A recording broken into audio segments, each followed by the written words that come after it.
Good evening, everyone. Thank you so much for coming today.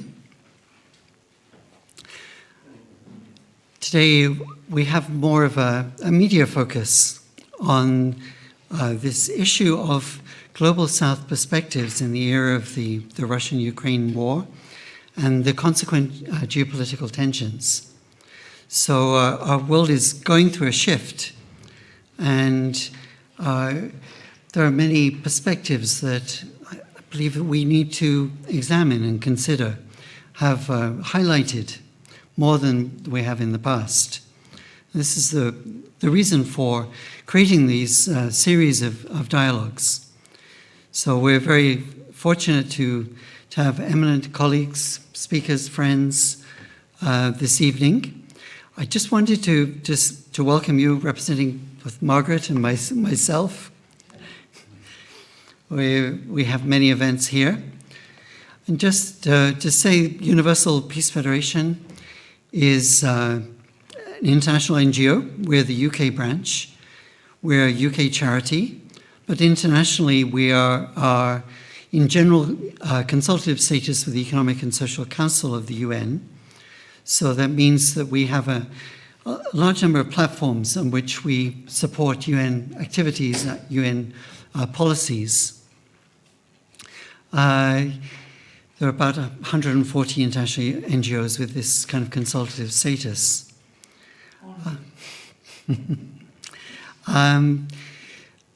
What I wanted to do is actually show a short video which would introduce UPF, particularly for people who are coming for the first time, both online and here in the room. So I want to welcome to our people, our friends online as well, who are joining us from many different countries.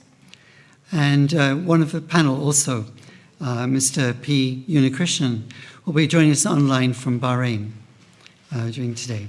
So Keith Best, who's the chair of our trustees, the Universal Peace Federation UK trustees, has been guiding us as the chair for some years now, and we're very grateful for his support and activity and his passion for these activities.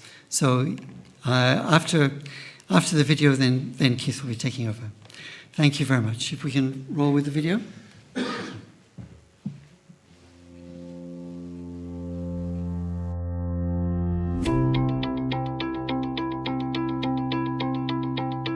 UPF had its inaugural assembly on September 12, 2005 at the Lincoln Center in New York City. Reverend Sun Myung Moon delivered the keynote address.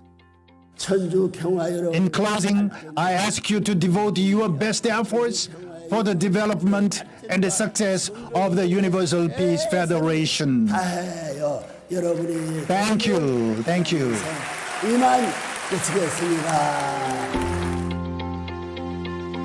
After UPF was founded, there was a series of world tours where the message of UPF was taken literally to every corner of the world.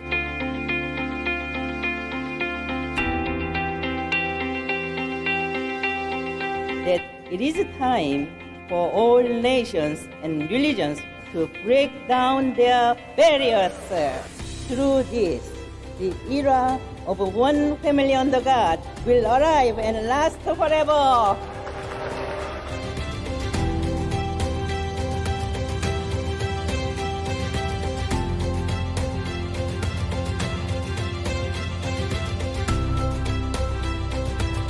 UPF is God's cherished hope.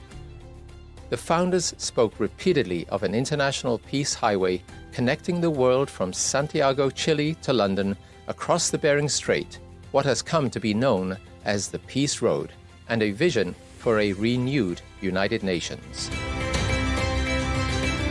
UPF emerged on the foundation of decades of programs initiated by its founders and carried out in all parts of the world. Its growth and development over the past 15 years has been dramatic, if not miraculous, owing in large part to the work of tens of thousands of ambassadors for peace, peace activists, and volunteers who draw from all nationalities, religions, ethnicities, cultures, and traditions, bound together by a vision of peace, a vision of humanity as one global family under one God. The range of programs over the years has been both broad and expansive, from character education to strengthening the family, from conflict prevention to conflict resolution, from poverty reduction to environmental stewardship, from interfaith dialogue to youth service initiatives, from support of the United Nations to partnerships with the African Union, and a wide range of international organizations and NGOs. UPF has a global, multinational, multi-faith network of more than 100,000 ambassadors for peace who support and contribute to the mission and works of UPF. UPF's highest award, the Leadership and Good Governance Award, has been given to distinguished leaders the world over.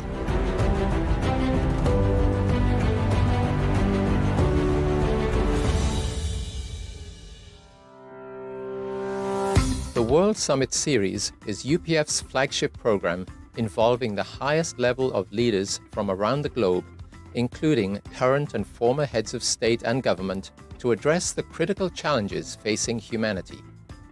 Very appropriate that we're here on the 100th anniversary of Reverend Moon's birth, because out of the devastation of World War II and the Korean War, he and his bride found the courage to dream that they could achieve something.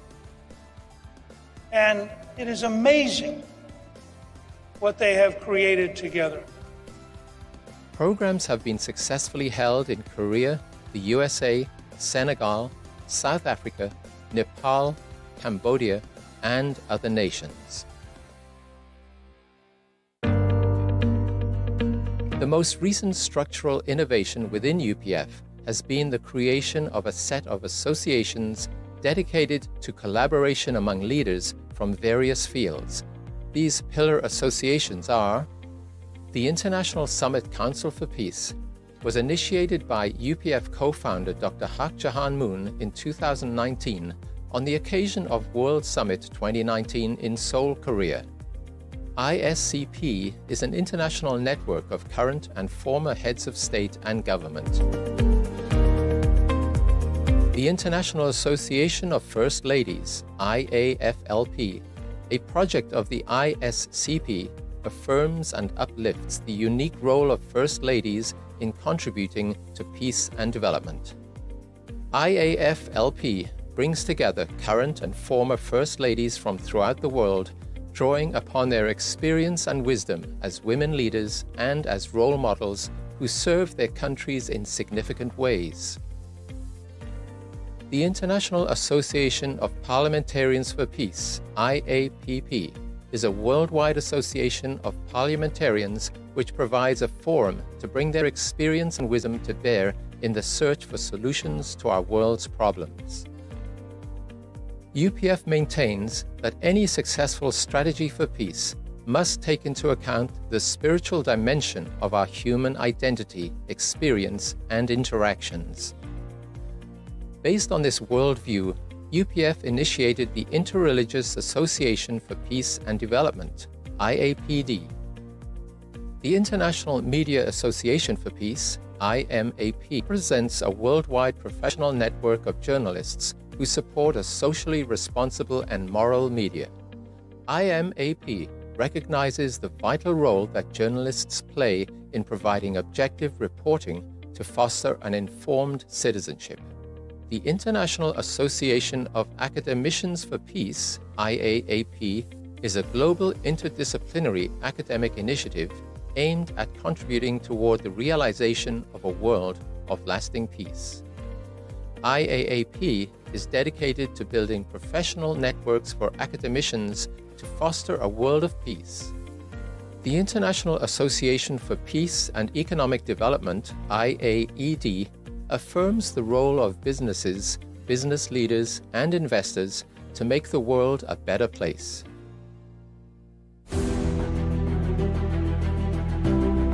In early 2020, UPF convened a rally of hope featuring dignitaries including Pastor Paula White, Cambodia Head of State His Excellency Hun Sen, President Macky Sall of Senegal, former Canadian Prime Minister Stephen Harper, former US Speaker of the House Newt Gingrich, former UN Secretary General Ban Ki-moon, and many others.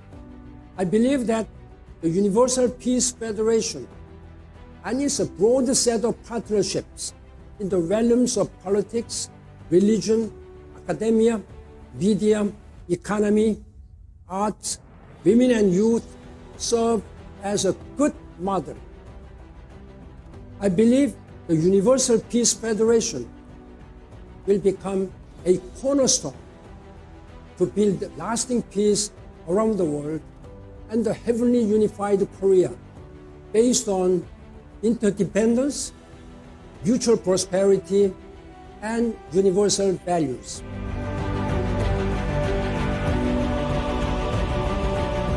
Celebrating 15 years, UPF will continue to grow through service, dialogue, and collaboration, guided by its spiritual and moral vision of one family under God.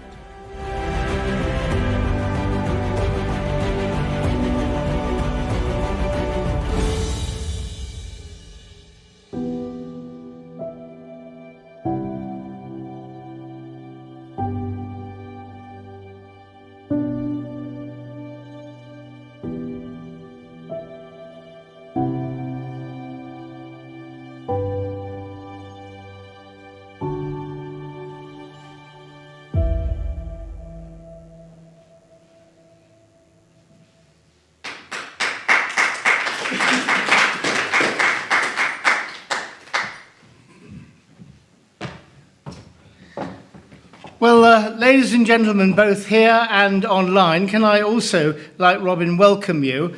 I'm very mindful that we are meeting on the UN Day for the Elimination of Nuclear Weapons. I mean, there are now so many of these anniversary days that it's difficult to keep count, but it's quite relevant for the discussion we're going to have.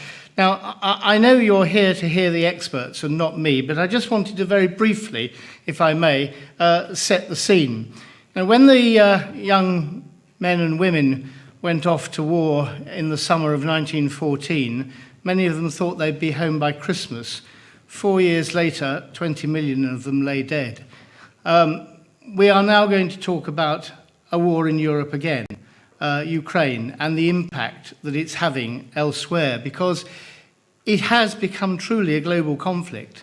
Some people are talking ominously about the possibility of World War III, but already so many parts of the world are being affected by this. I mean, Ukraine is the breadbasket of Europe.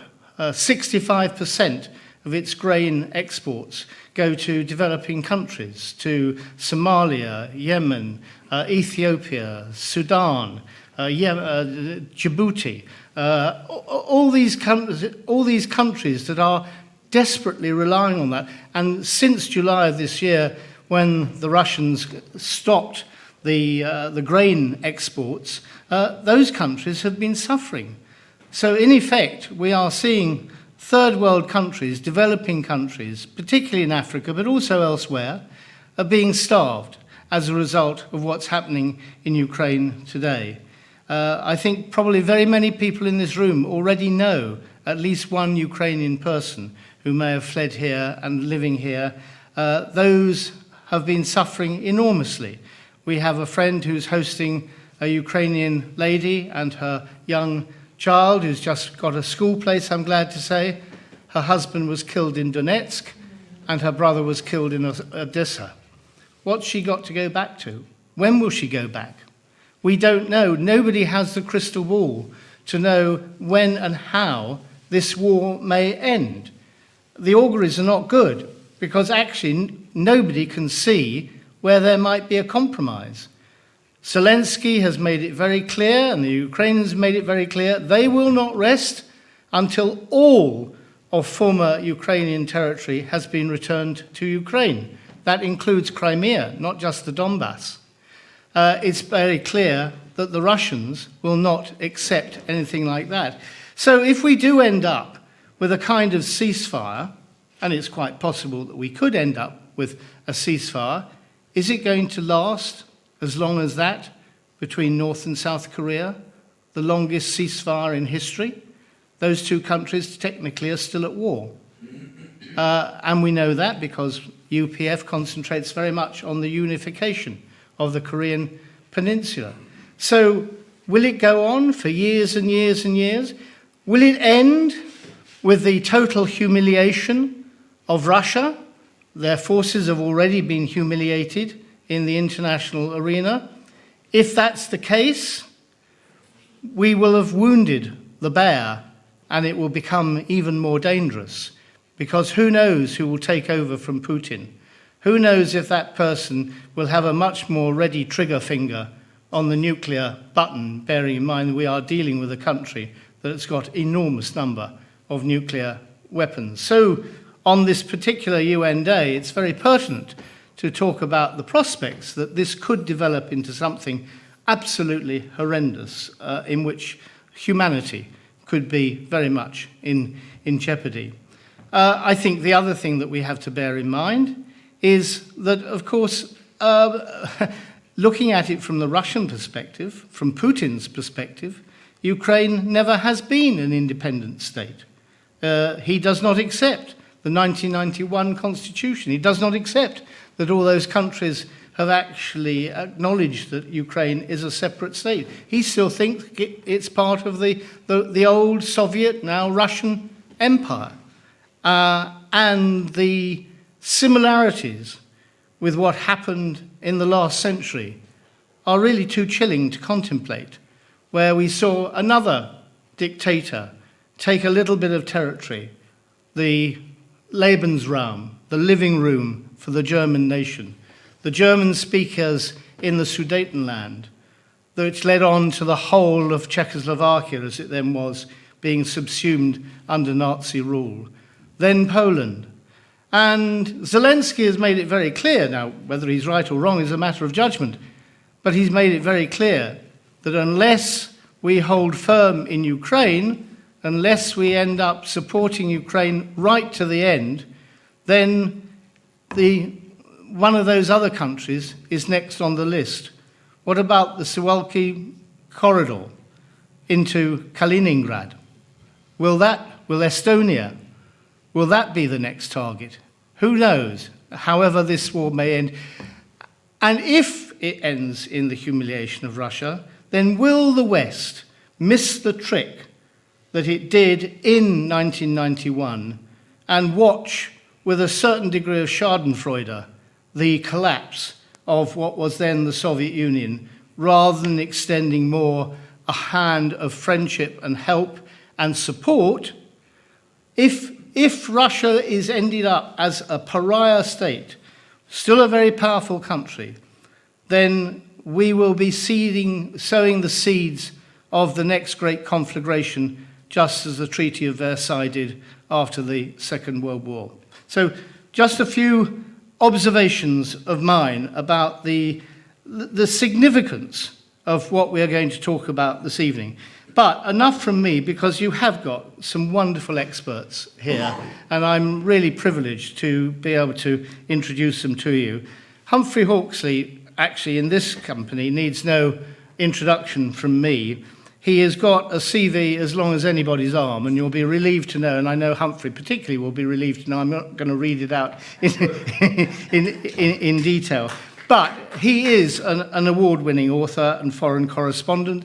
I've read Asian Waters, his wonderful book on the South China Seas, full of very interesting facts. He is an expert in that field. He opened up China for the BBC. He's been a guest lecturer at universities and think tanks. He moderates the monthly Democracy Forum debates on international issues and got a whole raft of other accreditations to his name. We then have Muhammad Hussein, who's a political analyst and journalist with publications in 3 languages in a variety of news organisations. He's done don't get on the wrong side of him. He's a martial arts practitioner, but also an international politics graduate as well. And he's a political analyst on Middle Eastern affairs, primarily focusing on the regions of the Gulf, Syria and Turkey, as well as their relationship to Western foreign policy. And then finally online, we have, as Robin indicated, Mr Unnikrishnan. He's a resident of Bahrain since 1994, so he's been there a long time. But he's been quite a pioneer. He's an architect building successful media brands across those states. He's an acclaimed multilingual writer and orator.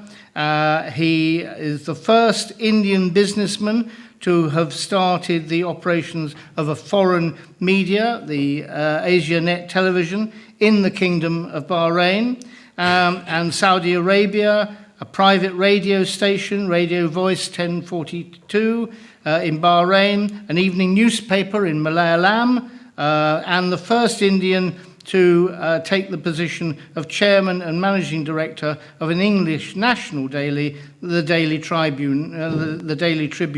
That's the first one outside India.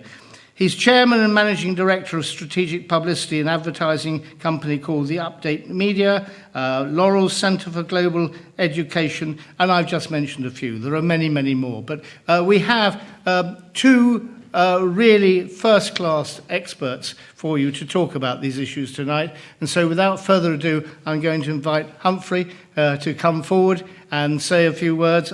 Sorry, we've got three, as I said, and then Mr Muhammad Hussein, and then we'll hear from Mr Unnikrishnan down the line. So Humphrey, please come forward.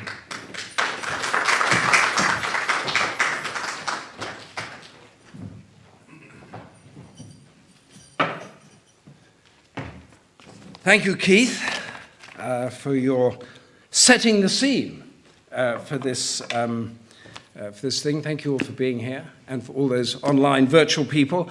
As you can see, I am not from the Global South. So therefore, what perspective can I possibly give to this debate? I am a privileged beneficiary of developed Western democracies. And when I walk into my home, and I turn on a switch, the light goes on, and water comes out of the tap. And I can cycle from my house to UPF in Lancaster Gate, along a road that's more or less operated by the rule of law, depending which political party you support, of course.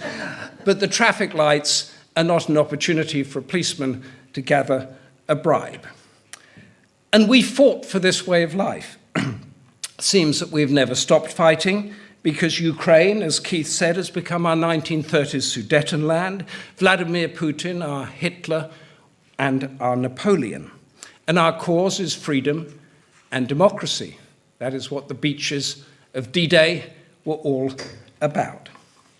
And when they hear that in the villages of Africa's Sahel, the scarred cities of Iraq and Afghanistan, the malnourished communities of India, does that cry for freedom ring any bells and rally everyone to a cause?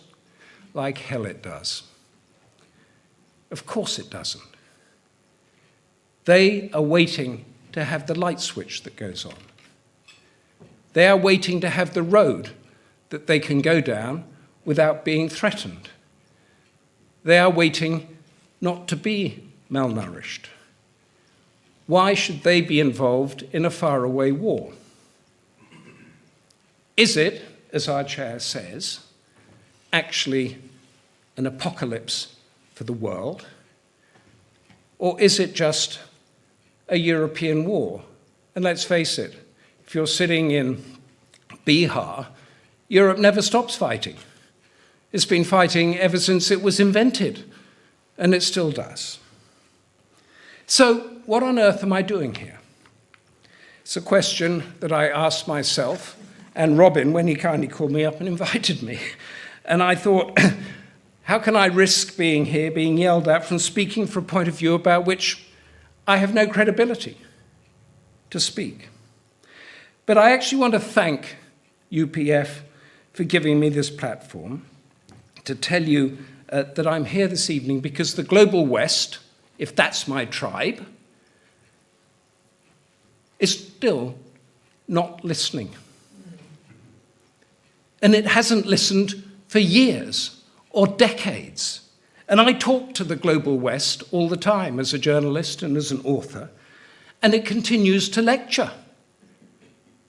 And it doesn't understand about the people in Sahel or the people in Liberia, villages that just want a bridge built across a creek so their child can go to hospital without a 10-hour journey. It doesn't want to be told that that bridge is only going to be built if they have free and fair elections, because that village doesn't actually have the power to do that.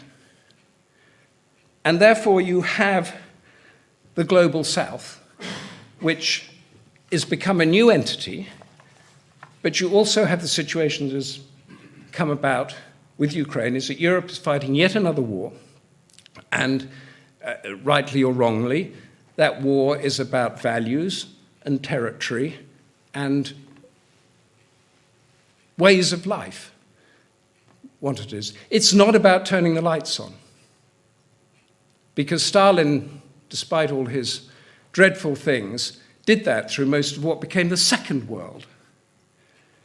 But the global South is a different entity altogether. The Ukraine war has paralyzed the United Nations Security Council. It was pretty paralyzed before, but it's actually paralyzed, so we have no higher global body. That thought is, or that sort of sense of where things are, is now going down to the United Nations General Assembly, which met last week. And within that assembly, every nation has a vote. So instead of being 5 permanent members with a sense of veto, you can get a vote on something, it might not be binding, on something to give an idea of how the wind is blowing.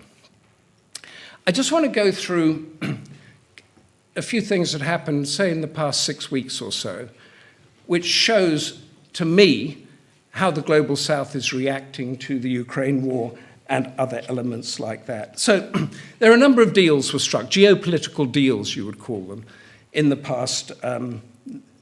Japan and South Korea, that are still feuding over the Pacific War, cut a deal on expanding security ties. It didn't do it because they suddenly loved each other.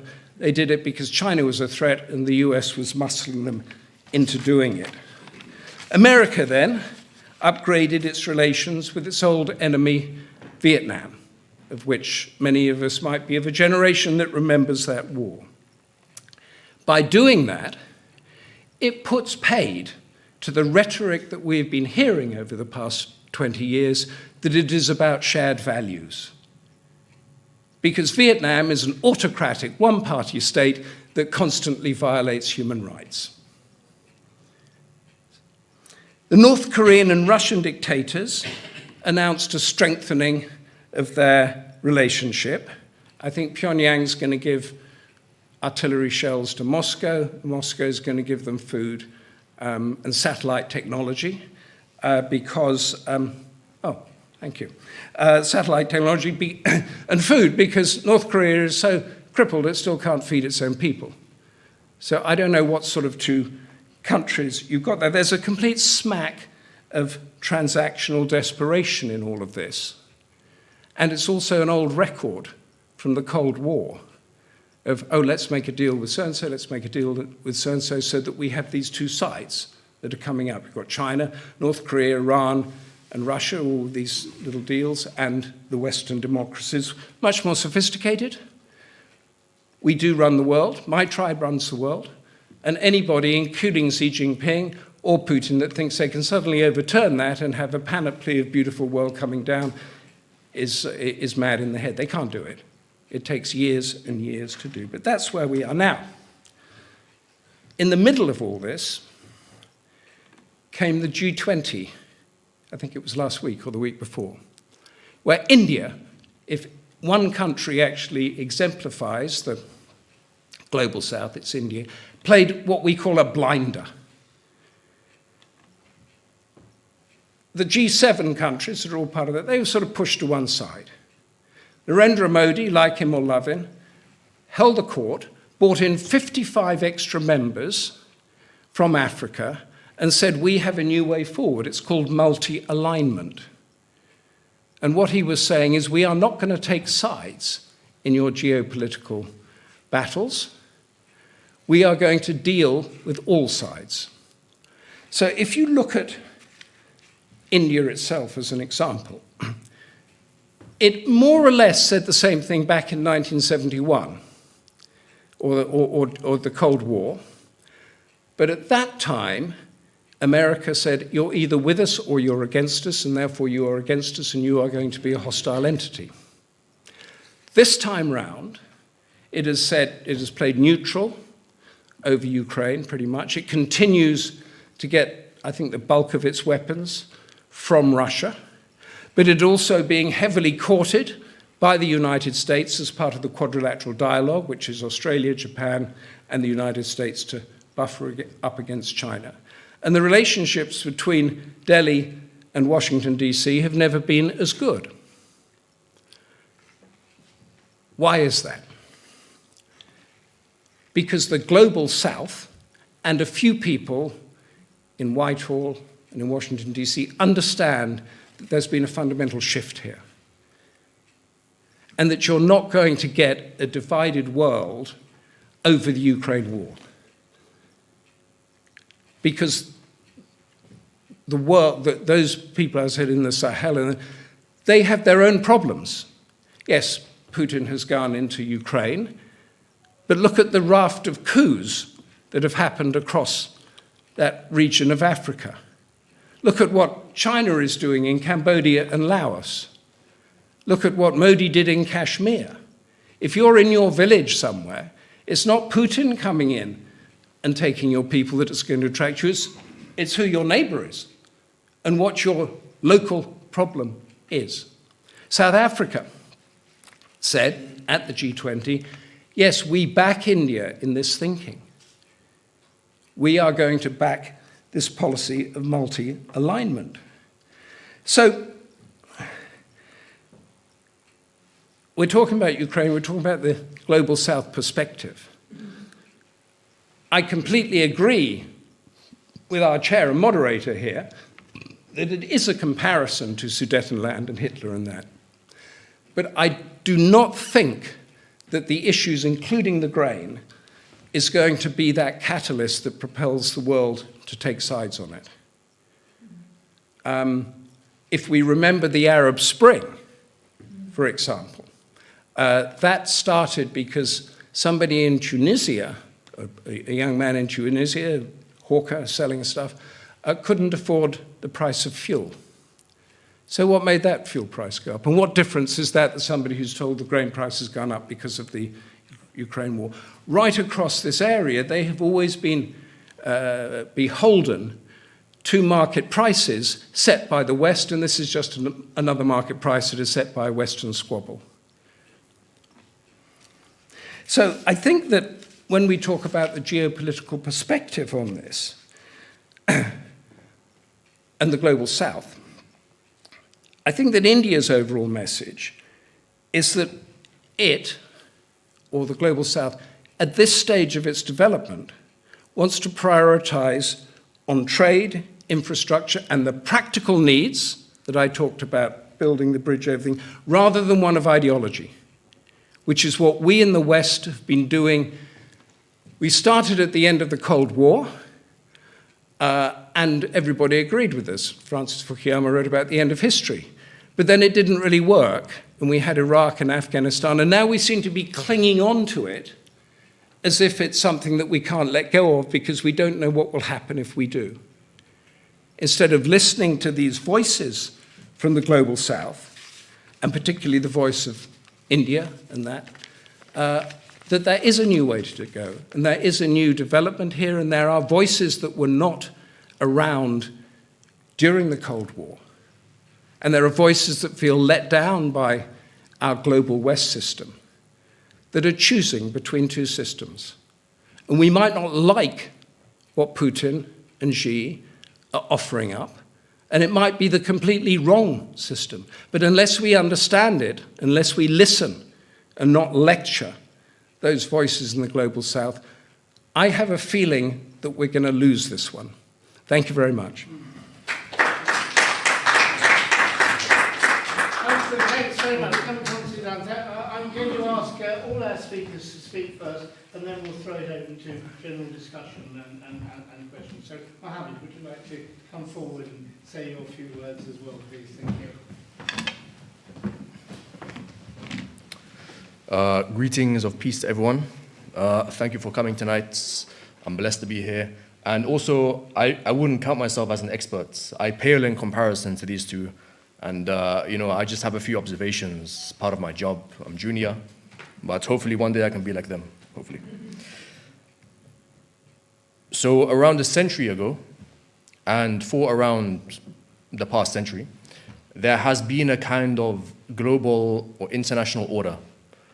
And that's been the order of nation states. The order of the nation state is that everyone, whether they're an ethnicity or an identity or some sort of group or a conglomerate of groups, they have their own kind of set territory, their own borders, their own systems. And it's the first kind of time it's been established in the world. It was a kind of experiment, and it was actually a good one, I would say. If all of us here are fighting, this is how I see it, if all of us here are fighting, and one day some leadership arises and then sets us, each of us, into a block within this room, so we stop fighting, we have more of a diplomatic approach rather than a military approach. That's a good thing. That's beneficial. However, in doing so, those who carved up these kind of nation states failed to realize, or maybe they did realize, who knows, but they failed to realize that there are complexities on the ground which you can't simply carve up a territory and assign one portion of territory to one people, or one ethnicity, or one identity, or one language. It's more complex than that. So if the nation state works in Western Europe, for example, France is seen as the typical nation state. It has borders, it has the Alps to the south, to the southeast. It has borders, rough borders on each side of it, and it has the French language. That's the typical ideal nation state, but that's not the case for each and every country or each and every nation state. In Iran, there are the Balochis, there are the Ahwazis, there are different ethnicities, there are the Azeris. In Pakistan, there are different ethnicities. So that's not to denigrate every nation state out there, but it's to say that there are complexities on the ground which those who carved up this system didn't realize, or maybe they did. Now, any time that this order has been trampled on, any time that this order has been threatened, force has come down upon those who threaten it from the West, or from the keepers of this international order. So when, I would say, the typical example of this is the Iraqi invasion of Kuwait. When Iraq invaded Kuwait in 1990, that signified a crack in this international order. Now, it wasn't a significant crack because Iraq is not a Western country with a mighty military. It did have the strongest military at the time in the region, but it was not, for example, a Russia or the United States. So then NATO and US-led intervention rained down hell upon the Iraqi forces, the highway of death. I wasn't even born then, but most of you know it, most of you have seen it. So any threat to this international order was snuffed out. Now, you could say that if those threats to the international order, if they were threats and if they were snuffed out, then why did the US invade Iraq? Wasn't that the same thing? Or why did they invade Afghanistan? Wasn't it the same thing? Weren't they threatening the international order? Not really. I'm not in favor of those invasions, but technically they stayed within the international order and system, within this global system. Because when they invaded Iraq, when they invaded Afghanistan, they didn't carve up new territories within it. They didn't make it part of the United States or part of any NATO power. They kept it as Afghanistan or Iraq, as, yes, puppet states, but they kept it within that same system as Iraq or Afghanistan. But what Iraq did was try to make Kuwait part of it. And what Russia is doing now is trying to make parts of Ukraine, the eastern parts, the majority Russian ethnic parts, part of Russia, part of wider Russia. As Keith Best said, they're trying to make, Putin is trying to make his new kind of empire, not the Soviet Union, but the kind of neo-Russian empire, you could say. Now he doesn't say that, but that's evidence. So in this kind of international order and in this system, there are arising new kind of power blocks, pro-Western, anti-Western, but it's not as simple as that. We had the coup in Niger, and before that the coup in Burkina Faso and Chad and Mali. We had a lot of nations in the global south supporting Russia or China or both. Now, they have to realize that they cannot see those countries as a savior. Russia or China, either of them or any other power will not be a savior. There's this kind of myth that Russia is not like the US or China is not like the US. China we haven't seen yet, but Russia we have seen. It's not like the US. It is like the US. It's not some kind of savior. The US invades, co-opts, overthrows governments, installs their own governments, has proxies, so does Russia. It does all of those things. Russia is not some savior. Now, that's not to have some pessimistic view of Russia or China, but it's to say that in terms of realpolitik, there is no savior. Each nation and each superpower or each power has their own interests and will try to co-opt others and get them within their own spheres of influence. That's just a fact. So the real challenge, in my estimation, the real challenge of the global south, of countries within the global south, is not to rely on a power or on a guarantor as their savior. But their challenge will be to kind of navigate throughout these kind of empires. Will be to navigate throughout, between the US, between China, between Russia, unless, of course, they want to be a kind of vassal state. Maybe they do, maybe they don't care. But those who want to have some kind of self-determination, it's their challenge and their struggle to navigate between these empires. Now, key examples of success stories, we can see maybe Saudi Arabia, maybe India. Saudi Arabia, for example, used to have its oil industry controlled, I think 99% by the US, by companies within the US. And that was at the beginning of its oil industry in the 30s, 40s, and 50s. And then over the decades, they slowly gained control of their oil industry to where now they have Saudi Aramco majority control, majority stakeholders within, shareholders within Saudi Aramco. They control the oil industry, their own oil industry. They have massive influence over the world's oil reserves and over the world's oil shares and prices in OPEC+. No one can dispute that. India is a slightly different story, but India used to have to rely on foreign powers, but now it has, for example, we've seen expanded its own space industry. So it is a kind of success story. So the challenge for these global south countries are to navigate between empires. They can send their students to these countries. They can send their citizens to those countries to gain expertise, to kind of gain some knowledge and bring it back to the country. And like I said, examples of that can be Saudi Arabia and India and some other countries. But that's the main struggle of countries in the global south. Now, in this geopolitical shift that we're seeing with Ukraine, with the Ukraine war, with the Russian invasion of Ukraine, let me get that straight. With this geopolitical shift and with the emergence of middle powers such as Saudi Arabia, such as Turkey, because Turkey especially has become a kind of middle power. Some people even dispute whether it's in the global south. Turkey has emerged as a middle power that has become a kind of mediator, for example, with the grain crisis, with the looming food shortage that we saw last year and in 2020, just after the Ukraine invasion, we saw that there was about to be a food crisis, but Turkey intervened diplomatically as a mediating power with its contacts between Russia and Ukraine both, and with its navigation between them, navigating empires, like I said. It emerged as a kind of middle power. Saudi Arabia is doing the same. It tried to intervene and mediate between Russia and Ukraine as well. So we are seeing the emergence of these middle powers in this geopolitical shift. But even though we are seeing that emergence, we are seeing a challenge to the global order. We are seeing a challenge to the Western order. And that's not to say that they're going to invade other countries. That's not to say that they will go to extremes such as Russia or any other country or, that wants to take back their own sovereign territory before, or their perceived sovereign territory.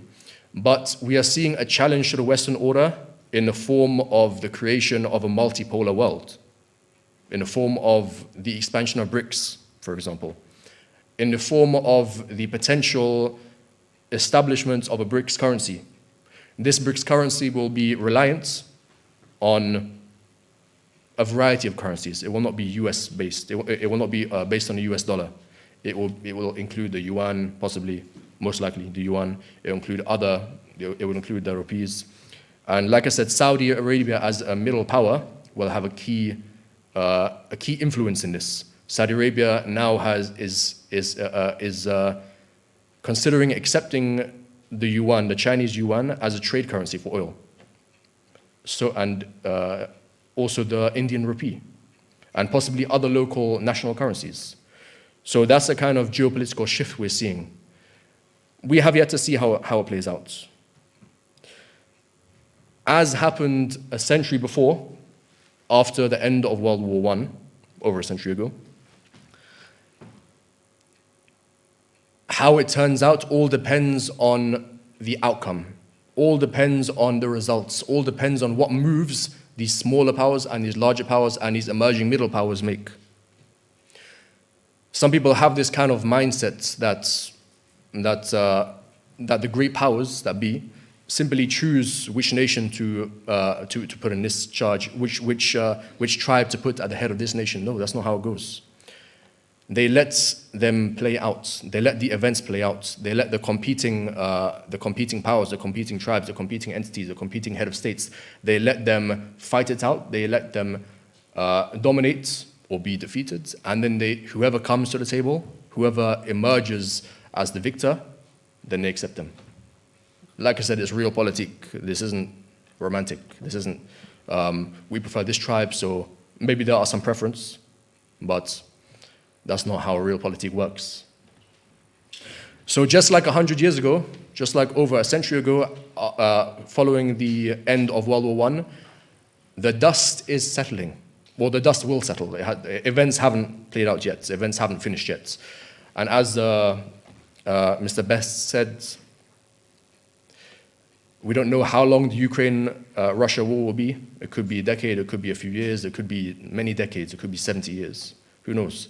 But once these global events and once this geopolitical shift plays out largely and the dust settles, then we will see who is the emerging power, who is the middle power, which currency BRICS is using, what form will it take? Will it be a digital ID? Will it be a digital currency? Will it be a digital currency based on the digital yuan?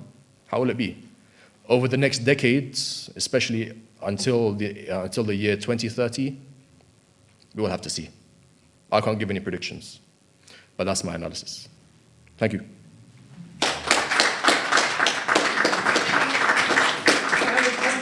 Thank you very much indeed. I mean, you touched on so many issues there, and I'm not going to spend time now, but first of all, the shifting terms of allegiances is extraordinarily destabilising and very disruptive. And we haven't even talked about technology and what that's doing. So when you've got two very destructive trends, both in geopolitical alliances and also, and also in the whole technological advance as well, it's no wonder that people are feeling depressed, because they just don't know what the future holds. The other thing you mentioned, which really struck a chord with me, was the whole question of boundaries. I mean, I've always maintained that the most of the disputes in history have been over boundaries, and those boundaries have usually been ones that have been cobbled together either inexpertly as a result of decolonization, or crossing across tribal and linguistic and ethnic boundaries, and causing all manner of problems for the future. So thank you very much indeed for a very wide-ranging but very good summary. Now, I'm going to invite Mr. Unnikrishnan to say a few words. I think this probably means we've got to turn our... he's going to appear on that screen, I hope, isn't he? So if we turn our... Sorry, we're not turning our backs on you, but... There we are. Actually, it might be easier if we just go and sit down there. Yes. Yeah, right. So is he online? Have you got him, Ramona? There is. Ah, there we are. Thank you.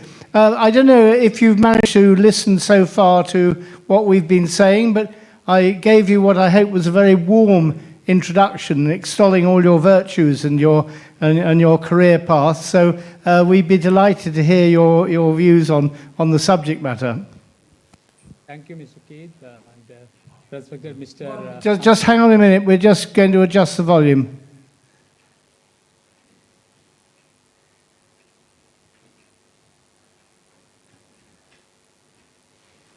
Hello. Yep, that's brilliant. Thank you very much.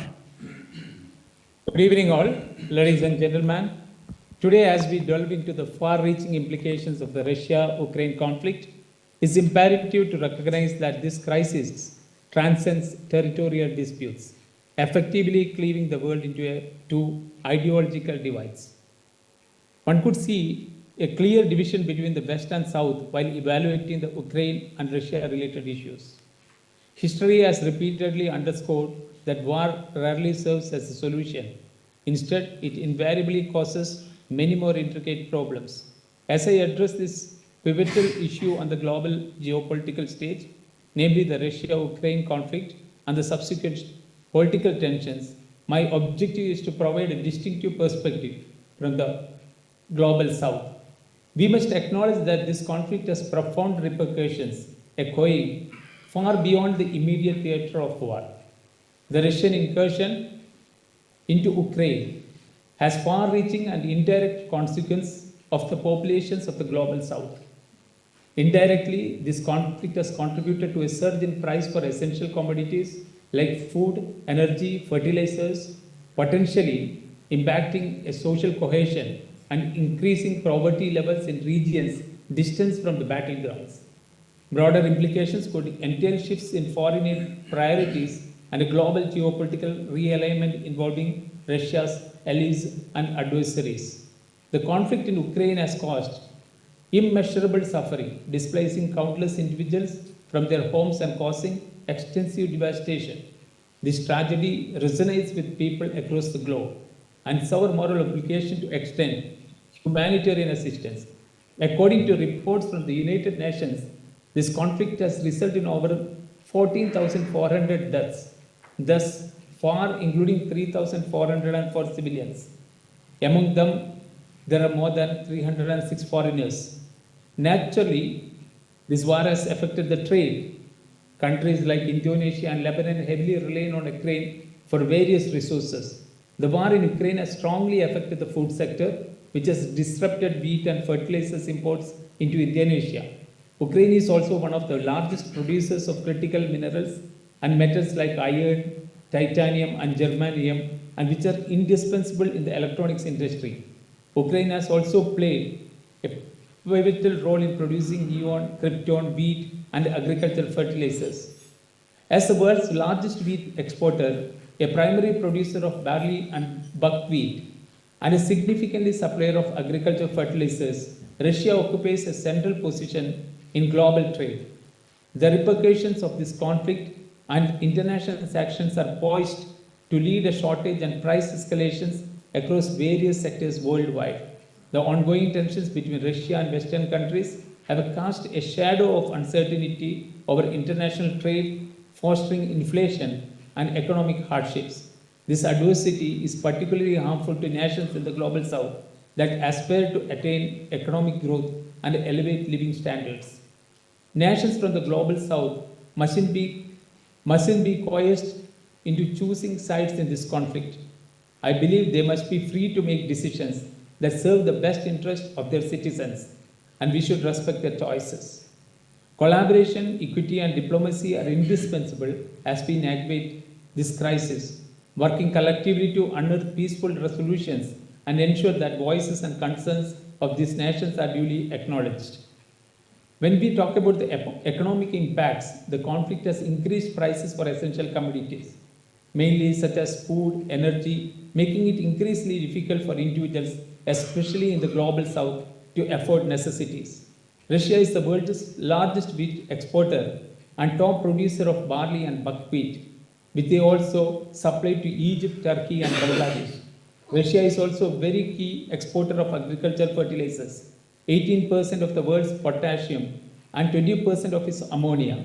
Russia mining industry is the first in global diamond production, second in platinum, third in gold, and fourth in silver.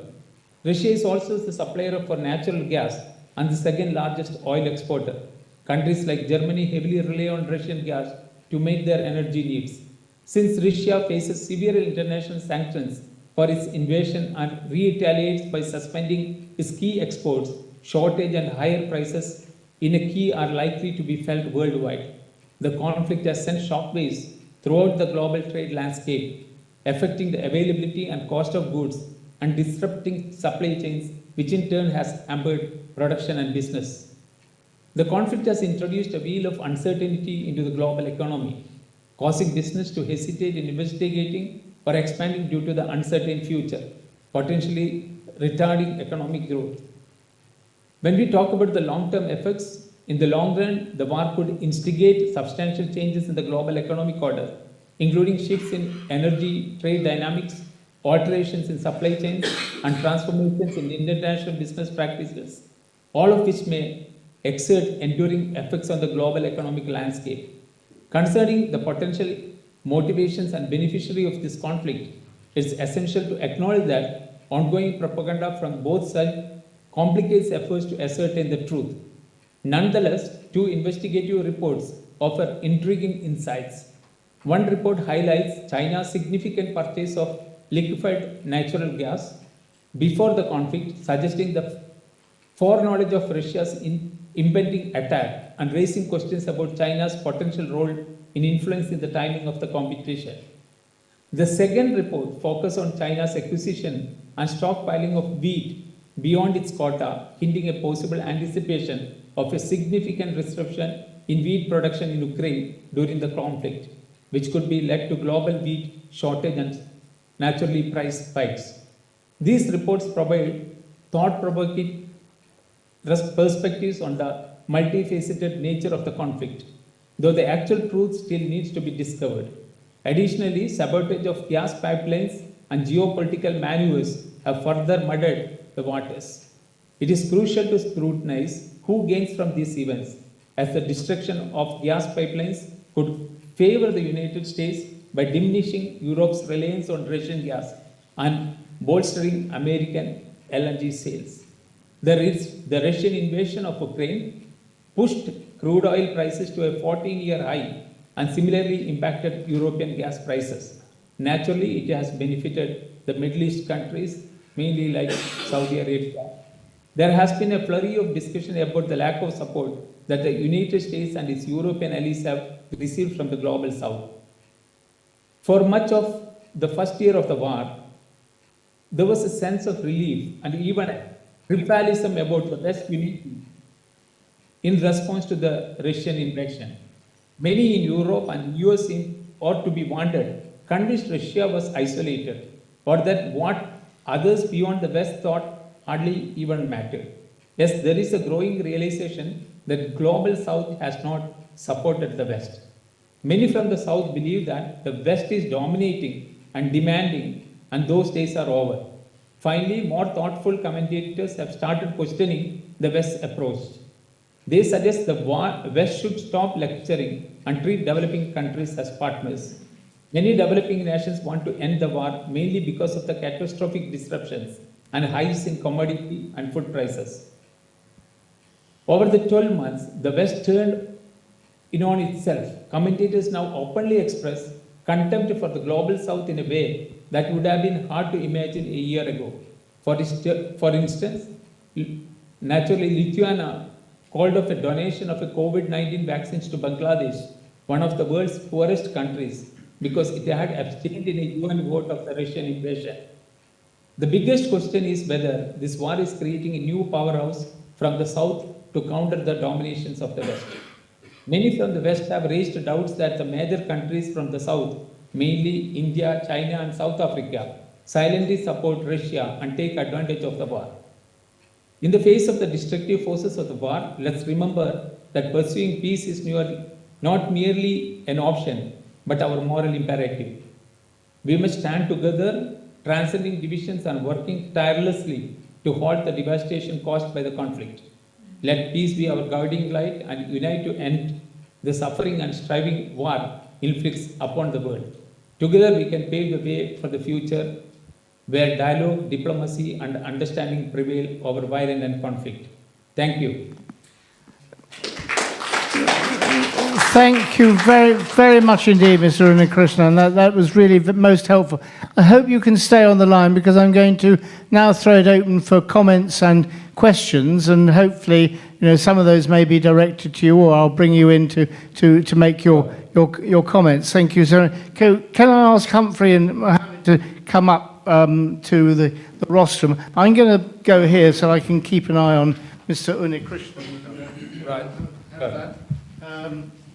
So, there we go.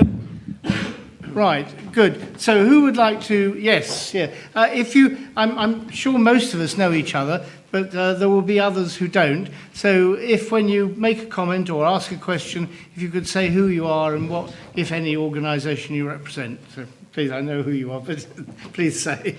My name is Ahmed Al-Shaybani, President of the Democratic Party of Libya. Can I just, before you go on, Mr. Unnikrishnan, can you hear that all right? No, I cannot. Okay. I think he needs, we need everybody to speak to a microphone, yeah. Okay, sorry, please carry on, yeah. Ahmed Al-Shaybani, President of the Democratic Party of Libya. I would like to convey my condolences to the soldiers that were killed in Yemen by the Houthis, the Bahraini soldiers. And I was wondering how come China has brokered a deal with Iran and Saudi Arabia. Out of this, I expected the battle theater in Yemen will be neutralized, the tension with Hezbollah in Lebanon will evaporate, and things will go back to normal. So maybe you are in Bahrain, you have a clearer reading and a more organic reading as to why this has happened and why the Houthis, whom I have assumed under the remote control of Iran, are behaving in this way. Thank you. Oh, thank you very much. Well, Mr. Unnikrishnan, that's very much one for you. So would you like to give your reflections on it? And then I'll come to Mohammed and Humphrey to see if they've got anything to add. You're muted, or we can't hear you at the moment. Yeah, we can hear you now. If you look into the, let's start from the Arab Spring, actually. If you look into this Russia-Ukraine war, you can see that, things started changing in the Middle East much before that. Naturally, most of the Middle East countries, I mean the Gulf countries, they have a very good rapport with the United States since many years. But unfortunately, the Arab Spring, has changed their mindset. To a certain extent, I can tell you, they lost their faith on United States. Basically, I'm a resident in Bahrain since last 30 years. And I could witness what went wrong in many of these countries, including Bahrain. Bahrain is a place where you can see that US has got its 5th fleet. and where, I mean, naturally Saudi Arabia, Bahrain used to believe that they are going to secure their country, from any sort of, uncertainties. Unfortunately, during this Arab Spring, things went totally on the other way. There were many, members from the NGOs from West who came to Bahrain, who visited all these places, and who instigated problems, who interfered in their political, rights, and who started, helping the opposition, who promoted, to a certain extent, terrorism in the country. So at that moment, actually, you could see that, the views of, maybe the leaders from the Gulf countries has changed towards, the US. At the same time, you need to look into the other side. Like you look into the case of, like Khashoggi's case, okay? Naturally, US was haunting, Saudi Arabia for the justice to a certain extent. But in some places, being in media, I could see that maybe it's more like blackmailing a country. There are problems happening all over the world. But just being a superpower, you cannot dictate a country and cannot ask to follow their terms. There are a lot of such issues happened in the Middle East. So right now you can see that China is getting a better position with the Middle East. Parallelly, Middle East or the Arab countries are trying to secure their base. They are looking for support from other superpowers, which includes Russia as well. So Russia, China, you look into all these countries, as here rightly said, I think, there is a new powerhouse is forming, especially after the Ukraine-Russia war. Mohammed Humphrey, would you like to add anything? Just to say that the question itself touches on so many things, although you didn't mention Ukraine, that is really important here. Yemen and Libya are two countries that fell to the dream of the Arab Spring and democracy. And they're two countries now with exceptionally weak institutions and at war. Saudi Arabia didn't, and Saudi Arabia is brokering the idea. The China element is, I think we've made, is that China brokers this, if China brokered the Iran-Saudi thing or that sort of thing. So the more a nation brokers peace, the more powerful it becomes.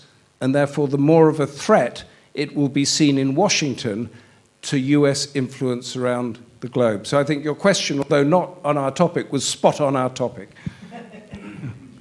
Yeah, sorry, I missed some of the question. Could you repeat it, please?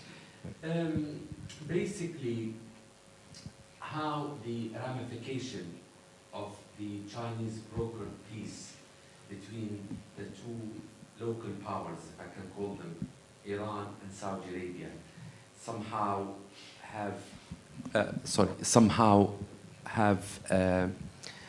bypassed United States of America.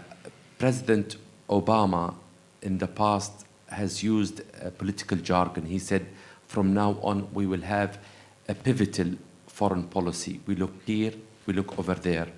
But sadly, they are no longer visible. So the Chinese, as Mr. Humphrey said, are doing peace. It's a good start. And I expect to see less tension in Yemen, hopefully Libya. So when Iran brokered the agreements between Saudi Arabia and Iran, it was indeed pivotal. It was significant, between these two rivals who people thought it would be going on for another decade or so, this rivalry. So it was a significant thing, and in my opinion, it's another one of a tick on China's lists, of another peace agreement that is brokered. It's another sign that it's positioning itself more as a mediator, a peace broker, rather than a warmonger, And as I said in my speech, I don't believe any country is a savior, any power is a savior, but China so far has not made any overtures towards violence in the Middle East. It so far hasn't, obviously that can't be said the same for Taiwan and other regions, but it hasn't made any overtures for violence or for pitting one power against the other, so it is positioning itself successfully as a mediator and as a power broker that is neutral, you know? So China isn't saying, agree with this and you can have this, implement these laws and these policies and then you can have this, otherwise you can't and we're going to withdraw funding. It's unconditional, unconditional, how would I say? Unconditional power brokering, unconditional agreements, unconditional intervention. That's how I would say it. Thank you. I think it's interesting also from the Ukraine perspective that, of course, China, although giving political support to Putin and treating him as brothers joined at the hip, has not, as far as we know, given any more practical assistance there. And I think we have to bear in mind also that for centuries there has been a large part of what is now Russia disputed actually by China. That was that the Tsar took from China, and it's about the size of the United Kingdom.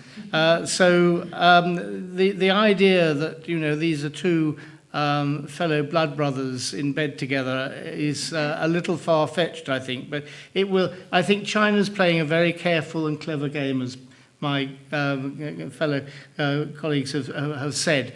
And I think it's going to watch with great care. At the end of the day, I've always thought China's main interest is commercial. Yes. It's not actually really interested in human rights or some of those other issues. It's commercial. China wants to become the economic superpower of the world, and it's finding ways of trying to do it. Yes. Anthony. Good evening. Thank you very much. I'm Anthony Frost from Team Global.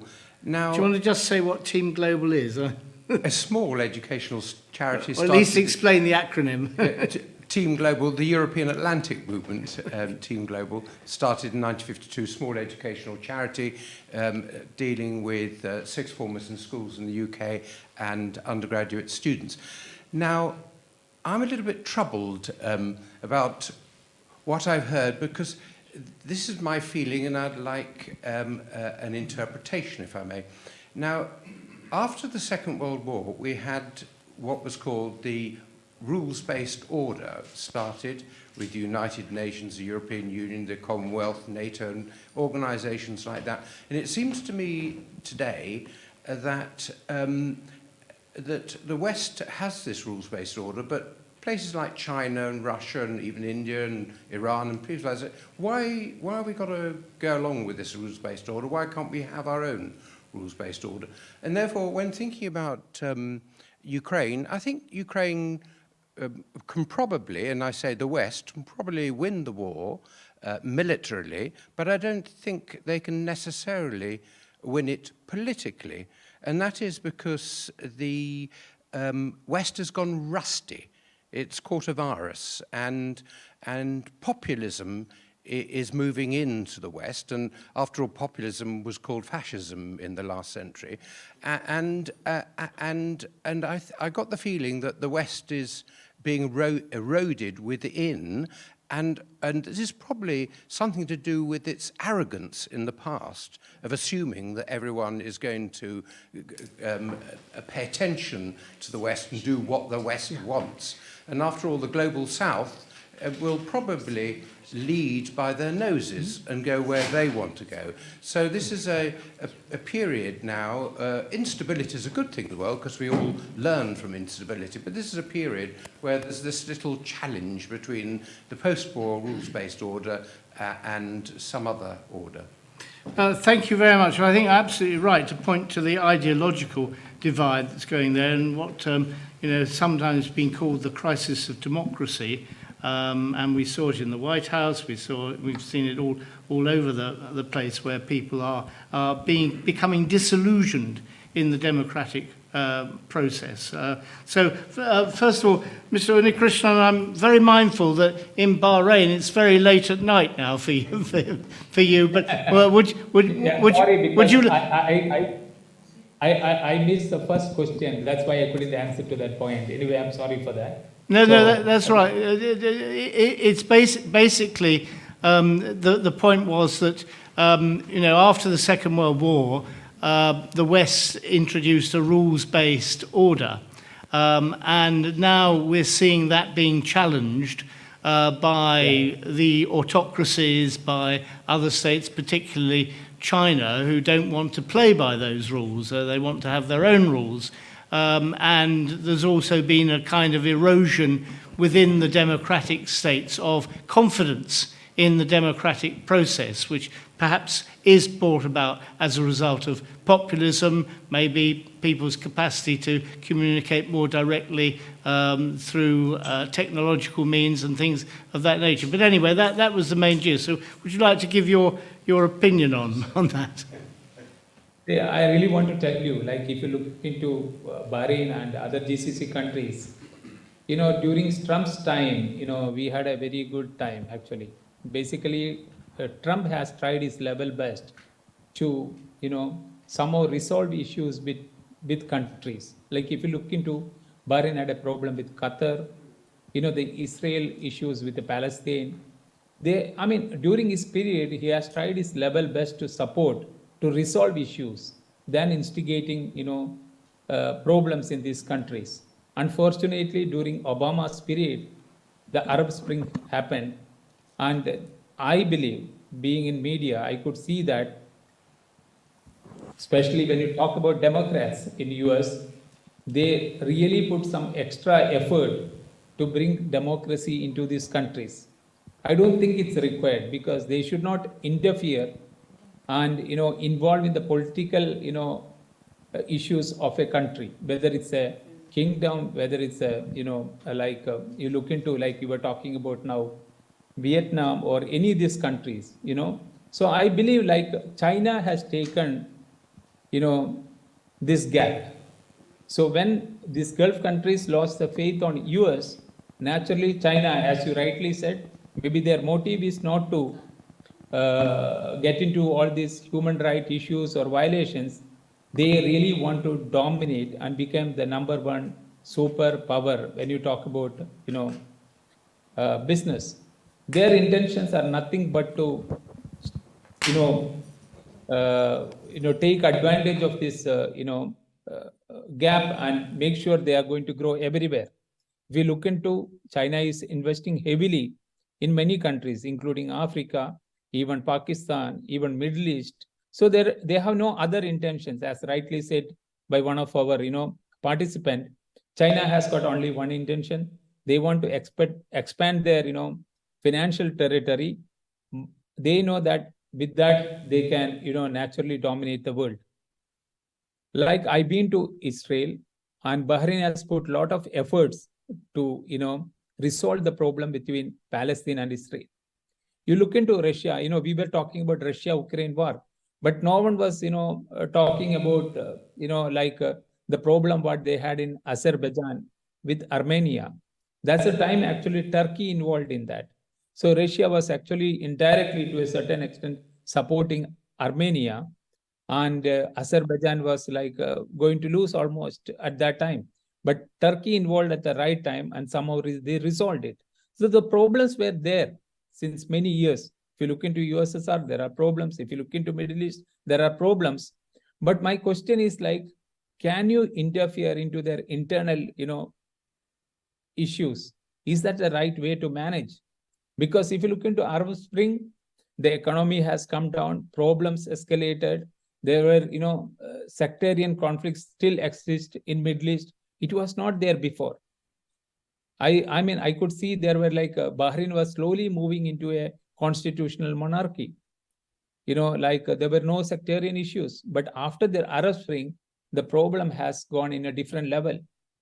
So I think to a certain extent, Trump's period was one of the best period for the Middle East. He has put a lot of efforts, to resolve problems. especially when you talk about, Bahrain has normalized ties with, Israel. Even UAE normalized ties with Israel. Now China is putting some pressure so that, Saudi Arabia is also normalizing their ties with Israel. Palestinian, Israel issues, they are trying to resolve it. So China started playing a bigger role in the Middle East, I can say that. So this is going to change the, power game soon. Naturally, India, China, Saudi Arabia, Middle East, Gulf countries, they have a different setup right now. So whatever US has done before, it may not work in the same manner right now. Thank you very much. Yeah. Thank you very much. Mohammed Humphrey, would you like to make any observations? Rules-based order is finished. It's there, but a lot of the global south, as we know, don't trust it anymore. And we, as I think I said in my thing, the West, that's my tribe, we're clinging on to it whilst everybody else says it doesn't work. I want to give you just a couple of little examples. We've been talking about Ukraine and how important it is, yet China has taken a whole swathe of the South China Sea, occupying the Philippines, Vietnam, and that sort of thing. Are we going to war over that?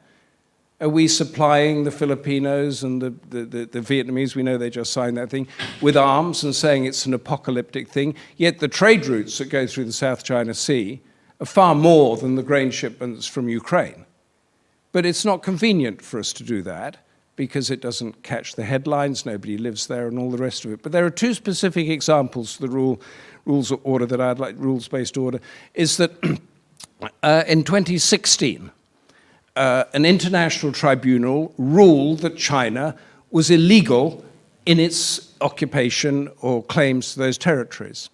In 2019, an international tribunal ruled that Britain held illegal sovereignty to its Indian Ocean area, which happens to include the US base in Diego Garcia.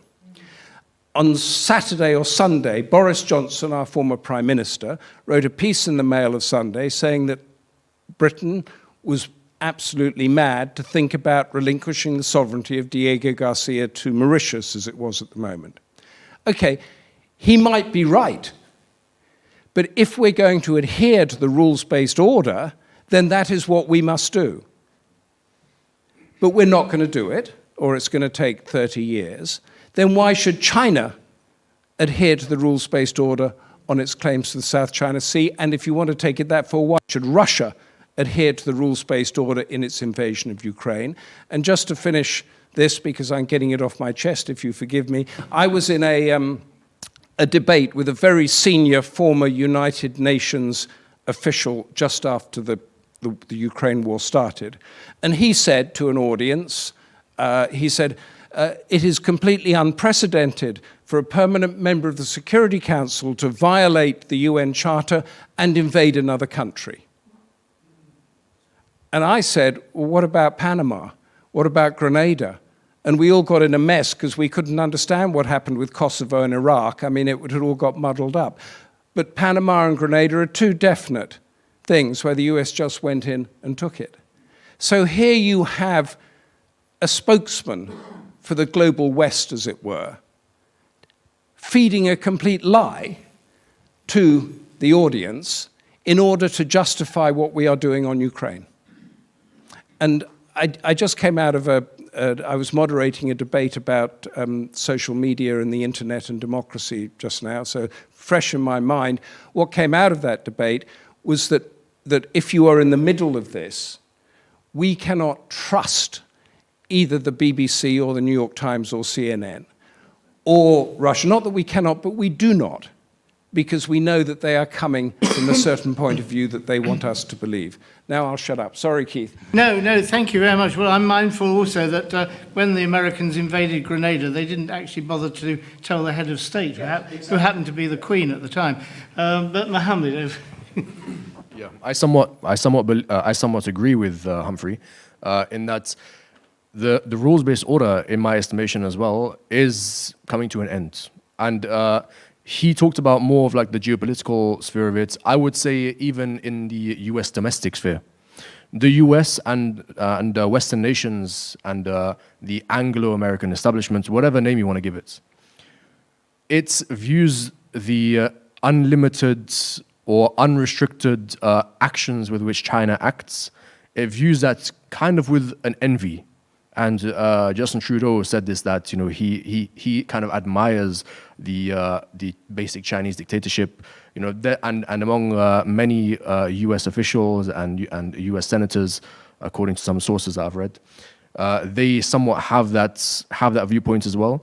Now, that's not to say that they want to implement the same kind of dictatorship, or that the U.S. is going to become some sort of monarchy or some sort of authoritarian regime overnight. Even with Trump, that didn't happen. But it shows that they envy it, and that they are kind of open, or they're becoming more open to accepting laws and to accepting the establishment of laws which would counter and contradict the rules-based order with which they have for so many decades attributed themselves to. Now, we've seen the hypocrisy in, say, regards to the Palestinian and Israeli issue. What kind of rules-based order is there? The settlements are illegal, but the US hasn't taken any actual action against them, even legal on the international stage. We've seen it with other regions. We've seen it with, like you said, with Iraq and with other regions, some of which I agree with, some of which I don't. But we've seen a hypocrisy. We've seen a hypocrisy for a long time. But there will be even more of an hypocrisy. There will be even more of an encroachment against the rules-based order within the free world, within the democratic worlds. That's my estimation. By 2030, there are certain things that will happen within these nations that we so freely live in, that will kind of mirror what's happening in China, what's happening in a dictatorship like China. Whether you agree with that dictatorship or not, if you say you agree with it and you live by that, I respect that. But if you claim that you live by the rules-based order and you don't really live by that, and you're envious of China, then I don't respect that. You should stick to what side you actually believe in. So we will see certain digital authoritarian policies that will be implemented within the West by the year 2030 and beyond. And that, in my estimation, is one of the things that will encroach on this rules-based order. Yeah. Thank you. I think also the other issue is that, with the exception of experts like Humphrey, most people don't actually know a great deal about China, and the danger is that we think of it as a homogenous autocratic super state. We thought the same of the Soviet Union. I was in the early 1980s in Moscow at the invitation of the then Soviet Academy of Sciences, talking about inspection of nuclear tests, and I met with the leaders, Georgy Arbatov, Nikolai Gerasimov, and all the others, and they were all spouting this is the Soviet Empire will last for 1,000 years, and within a few years it had completely collapsed. And sadly, they're both dead now, so I can't ask them. But I've always wanted to ask them, did you realize it was a house of cards? It was about to collapse, and you were just mouthing slogans, or were you really beguiled by the fact that actually it was going to last that long? The same may happen with China. Who knows? China is not homogenous. It's got lots of very problematic ethnic difficulties, not just talking about the Uyghur, but also in all those provinces there are tensions and everything. Some people are getting very fed up with the autocracy of the Chinese Communist Party. So I think you have to watch this space with China and not just assume that it's a superpower already waiting to just take control of the world stage. We've got time for just one more contribution. Well, all right, I've seen three hands. All right, if you can make them brief, because poor Mr. Unnikrishnan is probably in the middle of his night's sleep now. So can we start with you, and then you'll... Oh, no, you've got the microphone. Thank yourself, you very much. And you're a lady too. So thank you so much. You, and then yourself, yeah. Thank you so much. If you can make them brief, because we've got to let him go. Okay, thank you so much. And I'm really glad to be here, and thank everyone for their dialogue. I really enjoyed the debate so far. My name's Aline. I'll say I'm from UPF here. I just want to ask a question. How long do you think it will be before this conflict is over? And what do you think that Russia really wants from Ukraine? And also, do you think the moderator, whoever the moderator will, that will bring about peace within Ukraine and Russia and bring stability, will that individual now would want to rule the globe? Will that be a conflict now? Will that person think, oh, I've done it, therefore I can be the main ruler? And I think we're forgetting the Caribbean. With the global economic pressure, the Caribbean islands are suffering with all what's going on. And does anyone think of mentioning them and ever had a look at that? Thank you. Thank you. I'm going to take all three, so if you could be kind enough just to try to remember them, and then I'll come to the panel for a final conclusion. So, yes. Thank you very much. My name is Reza Hossein Bor. I am an opposition leader of the present Republic of Iran. And I suggest if you organize an event on Iran, we can open up a lot of different complications that are going there. I believe that as far as the Islamic Republic of Iran exists, the terrorism and conflict and violence in the Middle East will continue.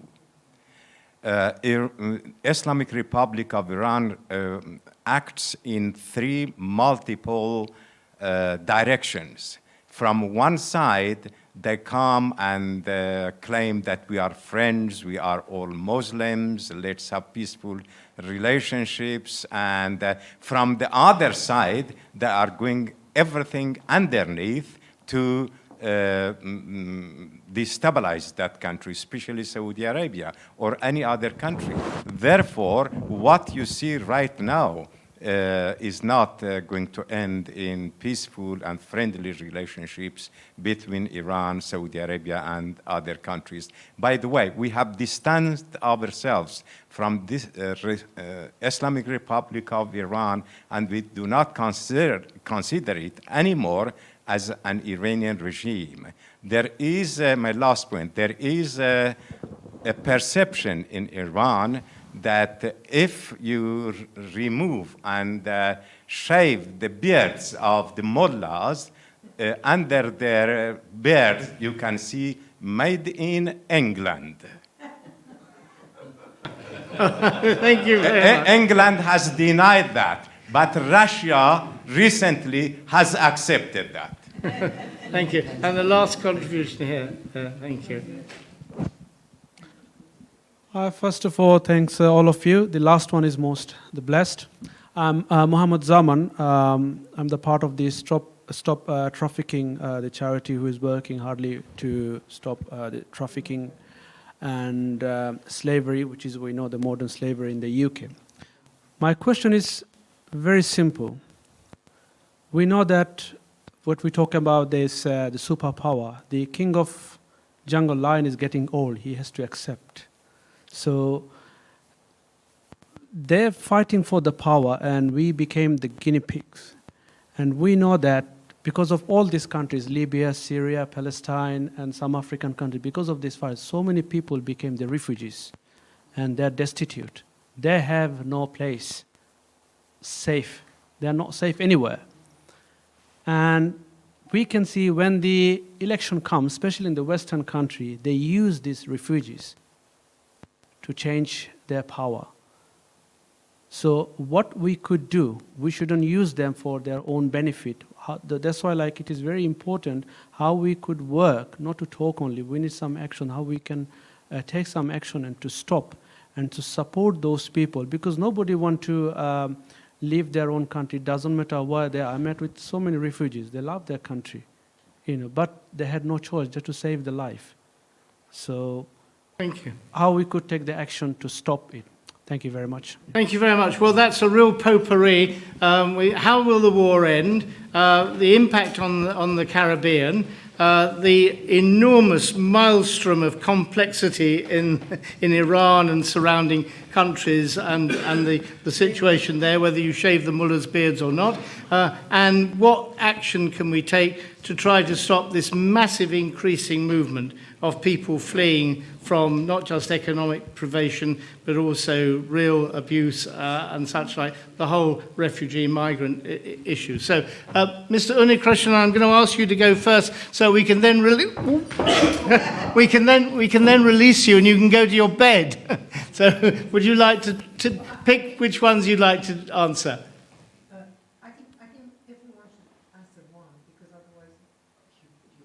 Actually, I have a small problem with the audio. Right now, I am not in Bahrain. I am on a visit. Actually, I am in India right now. So the audio is weak. I couldn't hear the questions properly. Sorry for that, you know. Hello? Yes, yeah, no, we can hear. Did you hear any of that at all? I heard, but it's not, I couldn't hear it full actually. That's a problem. All right, I'm okay. sorry. Right, well, let me come to our other two panelists then. So, Mohammed, you want to start? Okay, yeah, sure, I'll go first. Okay, so the first question was, who will win the war in Ukraine, and how long will it take? Who will be the moderator? Okay, so making predictions is always hard, you know. It's never good to make predictions. But I'm not going to make any futuristic prediction. You know, I'm not going to make any bold claim. But I would say that there are two main possibilities that I can foresee. Either it turns out like many conflicts have turned out, and there are kind of lines of control which are agreed every few years before another eruption of the conflict takes place. So who knows? Maybe there could be some sort of agreements between Russia and Ukraine, mediated by a power such as Turkey or such as Saudi Arabia, or such as even a Western power, but I doubt that. Yeah. So who knows, within a few years or within a certain amount of time, when both Russia and Ukraine have kind of exhausted themselves, there could be some sort of agreement for a line of control somewhere around the eastern part of Ukraine, or what Russia sees as its own, and that could last for a certain amount of time. Like I said, I can't make predictions, but that could last until another conflict erupts. So that's one possibility that I see based on other conflicts that have taken place in other parts of the world. Like we see in Azerbaijan and Armenia, for example, the region of Nagorno-Karabakh. The first war was in the 90s. Azerbaijan significantly, I think, suffered from that. And then the second war was in 2020, in which Azerbaijan had the upper hand. And the last part of the conflict was just now. We've seen now Azerbaijan has complete and total control. So I think there could be a set of stages in which Ukraine and Russia fight it out over the decades. Who knows? Another option, I don't want to take too long. Another option is that, actually I won't go into the other option, that's a bit far-fetched. But as for the moderator... We're on tenterhooks. Sorry? We're on tenterhooks. Okay, but I think the moderator could, like I said, be maybe Turkey. That's an emerging middle power that has great relations with both Russia and Ukraine. Saudi Arabia also has great relations with Russia and Ukraine. There's Oman, but that's more of a regional kind of mediator.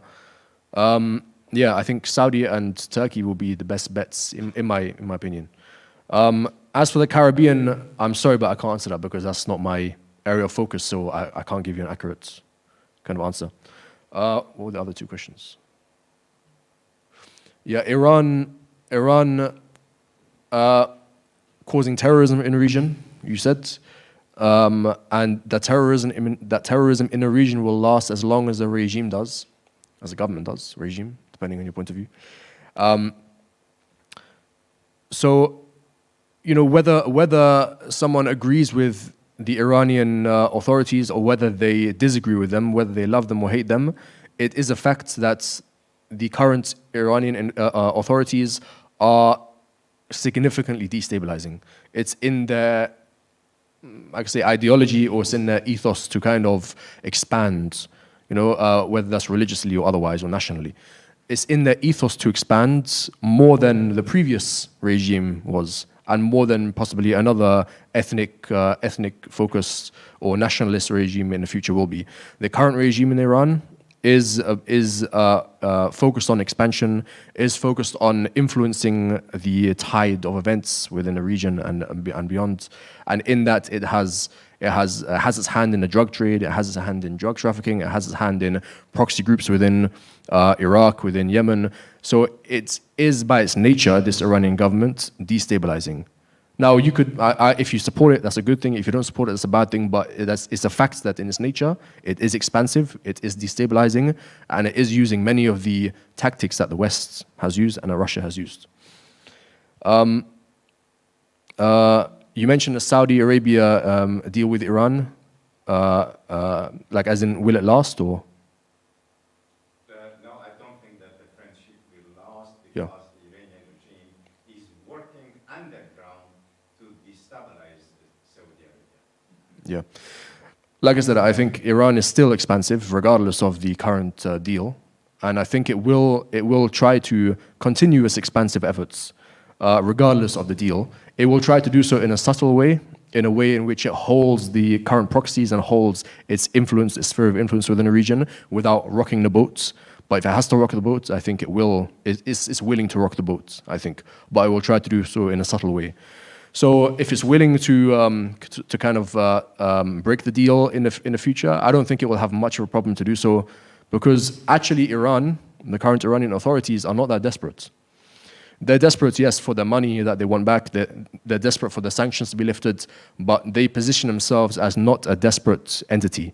The West is actually more wanting for relations and for cooperation from Iran than the other way around. And so Saudi Arabia wants a deal with Iran. It wanted a deal with Iran because it wants to have its own influence within the region, and it can only do so with stability and without having to worry about Iran. So Iran isn't that desperate, and I think if it had to give it up, it could give up the deal. And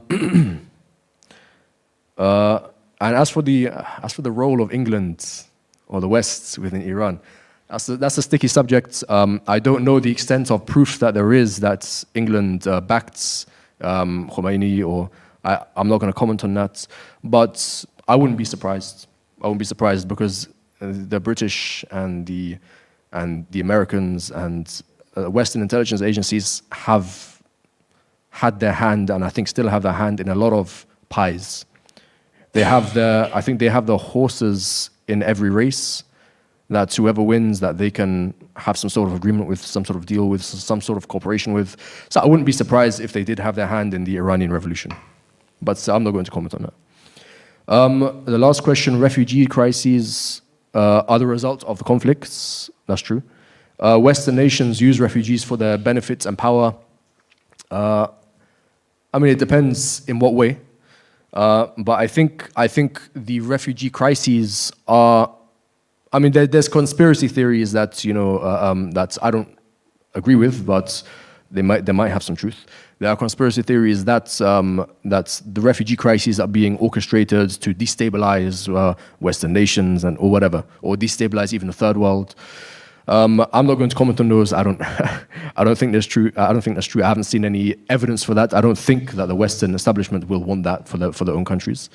But how they're being used for their benefit or power, I don't see how. I think there are actors in every democracy and every country, but especially democracies, that would try to use them, for example, to win votes or to kind of as leverage, or to exploit the crisis. But yeah, it depends how you look at it. How to end it? I think this is a wide-ranging kind of topic, but I would say that the best way to end the refugee crises and to end the conflicts, subsequently, to end the conflict and the refugee crises, and to kind of invite refugees back to their home countries, I think it's to stop supporting dictatorial powers, firstly. I mean, there's a range of different solutions, but I think in some countries, the West or the powers that be, whatever you want to call it, they support governments that inevitably will be tyrannous, will oppress the population, and in doing so, there will inevitably rise up opposition, as we saw in Syria. Whether you agree with it or not, there will inevitably rise up some sort of opposition, backed by, of course, Western intelligence, but that doesn't denigrate the opposition's aims. It just means that they're being exploited. So I think the best way to end it is to stop support for those governments, to stop support for those regimes, and to try and come up with more diplomatic solutions. That's all I could say. Thank you very much. Thank you. Humphrey, just a few brief reflections? A few brief. The refugee crisis, in my humble opinion, is a direct result of our championing the Arab Spring in some sort of pipe dream that would never happen, and allowing the Sahel to fall to the Wagner Group. And Libya has gone now, and that is now where the refugees come from. So it's the West giving false dreams to people that democracy can, a panoply of good things will come down if you get rid of a dictator, and you will be able to cycle from my home to UPF without all the corruption, and the light switches will go on, and that doesn't happen. It takes 50 to 100 years for that to happen. There was a brief thing, I think, about how the global South can become less, or the West less interfered with by the West, and that is by learning from the West how to build alliances and institutions that lock together and compromise, and don't fight about everything, and just work out what you want. So we talked about the BRICS. We've got the Shanghai Cooperation Organization, which is China-led, and these are the new institutions, and they have to be able to be a front to the West that comes in and says, no, you've got to be on our side or on this side. And the war, I think I probably disagree with our chair here a bit. It's unwinnable on both sides. So both sides have to accept that there will probably be a strip of Russian-predominated, in the Donbass there. And although this won't happen and it's politically unacceptable, the sooner that happens, the sooner a new border is drawn, then the sooner Ukraine can join NATO and the European Union and be completely safe. The West is going to tire of this, and we haven't got enough weapons to keep making and send over there. And as our chair rightfully said, if we win this war, then Russia is in risk of collapse and creating even more disaster around the world. So far better to come to some sort of accommodation there, which can be done. Russia will continue to fail, like North Korea is continuing to fail, because it will continue to be under sanctions. And at some stage, a new body or regime will come up there, because they're not as hermity as North Korea, and will say enough is enough, we've got to do this, this and this. So I think there has to be an accommodation, as much as that goes against the sort of hawk-like rhetoric. And if we think about it, there's the North and South Korea. There is, and you didn't mention it, I think the longest ceasefire, Keith, is the Japan-Russia one. They don't have a peace treaty. And the Kuril Islands along the Kuril, or the Northern Territories, the Japanese call them, disputed territories. The Georgia War in 2008, Georgia forfeited Abkhazia and Ossetia, which are now Russian controlled, but Georgia is a flourishing place. And just to keep selling my argument a little bit, if you look at those nations that are up against a hostile state and have lost territory, they have thrived. South Korea, Taiwan, Ukraine could be a thriving example of a democracy on the edge of an autocracy with forfeited territory, which it accepts, because then it can buckle down and become a pioneer, a leader, and a beacon for the global South. Thank you very much. Say again? With the master plan. Master plan. Yes. Marshall Plan. Oh, the Marshall Plan. Yeah. Oh, well, so everybody will benefit now look, from that. I'm going to draw it to a close, because we normally finish at 8 and we're past it. And I'm very mindful, Mr Unnikrishnan, that it's now past midnight in India, where you are. So I want to, on behalf of everybody in the room and also all those online, to say a very, very big thank you to you, Mr Unnikrishnan, particularly for coming in remotely and being up so late. We wish you a good night's rest after this, so thank you. And thank you very much to Muhammad Hussein and to Humphrey Hawskley for giving us their insights. And thank you very much for your questions and for being here this evening. So thank you all very much indeed. Have a safe journey home. Thank you, Chair. Thank you very much indeed. Yes, yes. Yes, I mean,